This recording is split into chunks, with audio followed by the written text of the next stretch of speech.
Bantay sarado naman ang lugar kung saan nakaimbak ngayon ang mga armas na itinurn over ng MILF fighters sa ceremonial decommissioning noong Martes. Itinanggi ng leader ng MILF ang aligasyong pinaglumaan na ng grupo ang mga armas na kanilang ibinigay. Pero baka raw maantala ang decommissioning ng buong MILF ngayong nakabinbin din sa Kongreso ang panukalang Basic Law on the Bangsamoro Autonomous Region. Balitang hatid ni Joseph Morong.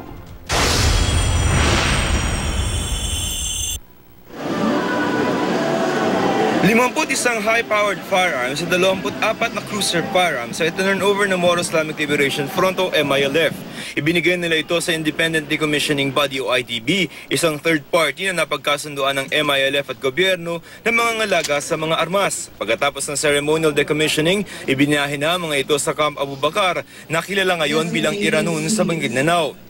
Dahil sa seguridad, bawal ang media sa lugar. Pero sa mga litratong ibinigay ng Office of the Presidential Peace Advisor, makikita ang container van na pinaglalagakan ngayon ng mga armas ng MILF sa loob ng Camp Abu Bakar o Camp Iranun.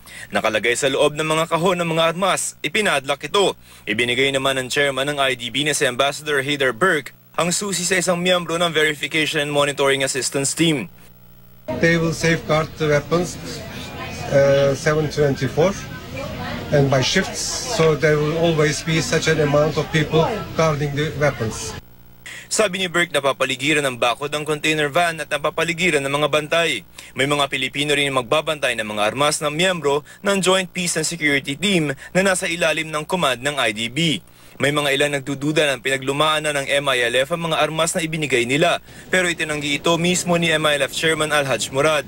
Nakita ng IDB, they have checked it and all are functioning well. And these are all taken directly from the ground. 75 na mga armas ng MILF ang dinikomisyon. Maliit na bilang kung titingnan natin ay ang tinatayang libo-libo mga armas ng MILF. Sa peace agreement, dapat 100% ng kanilang mga armas ang ide-dekomisyon. Pero kung mangyayari ito o hindi, nakasalalay sa iba pang aspeto ng prosesong pangkapayapaan katulad na lamang ng Bangsamoro Basic Law. Sabi ni Murad, nag-aalangan ang schedule ng decommissioning kung tatagal pa ang pagpasa ng BBL. Well, of course, because the second phase will be tied up to the BBL, passage of the BBL.